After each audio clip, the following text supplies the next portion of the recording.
Hi, my name's Tony Nestor, and I wanted to talk a little bit about food in the wilderness. You know, a lot of people ask in my survival courses, well, why isn't food on the short-term survival list? Because if you're lost for 24 to 72 hours, you're probably going to be fine without it. You know, you can go a long time without food. Our bodies are hardwired for survival, for fasting, because of our hunting-gathering heritage. So the problem area with food is the psychology, what happens mentally during the first couple of days when you're going without it. Because you got this mind-body thing going on right here. The stomach's talking to the brain, feed me, where's my food, where's my burger, man? And you got this going on. And so the first day or so is the most difficult.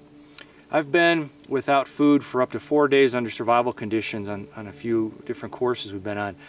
And the first day and a half is the hardest for me. Everybody's different, but usually about the first 36 hours is the hardest for me.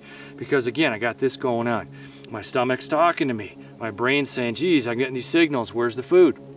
And then I go to sleep at night, and I'm having these vivid dreams of buffets and salad bars and food. And the hamburgers know my name. Tony, I'm right here, dude, eat me. And so you've got that going on. That's a problem from a positive mental attitude perspective when you're dealing with all this other survival stuff.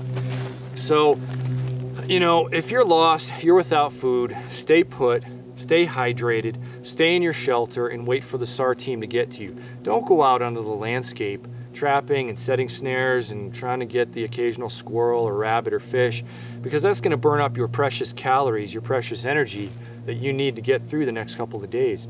We're talking about short-term survival again, 24 to 72 hours. And not only that, you really need to know those skills beforehand. A lot of the skills of trapping, making deadfall snares, bows and arrows, fish baskets, those things show up in survival books.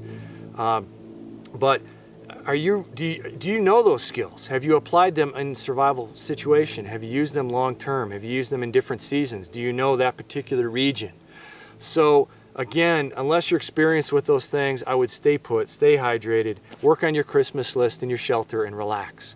But don't go out and waste precious energy trying to get the occasional blueberry or cricket or whatever.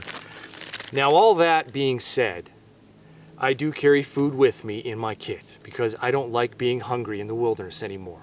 As I get older, I don't like going through that starvation thing where I'm without food for a day because there's not enough game on the landscape or something like that on a survival course. Now, I just wrote a book recently on living off the land and on procuring food in the wilderness. I've taken and looked at a lot of different methods from around the world and a lot of methods that I've used here in North America.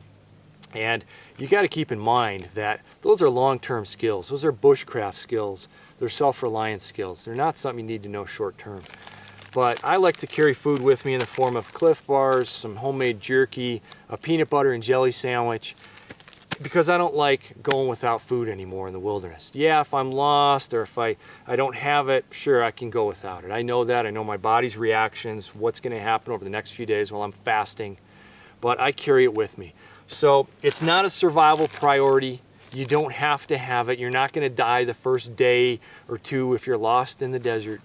But survival is about being prepared. So why not carry it with you in the first place? Carry some chow with you and you'll be ahead of the game if you're lost. And it's sure going to feel good to have that sandwich or that Clif Bar in you at the end of the day when you're stuck in the wilderness.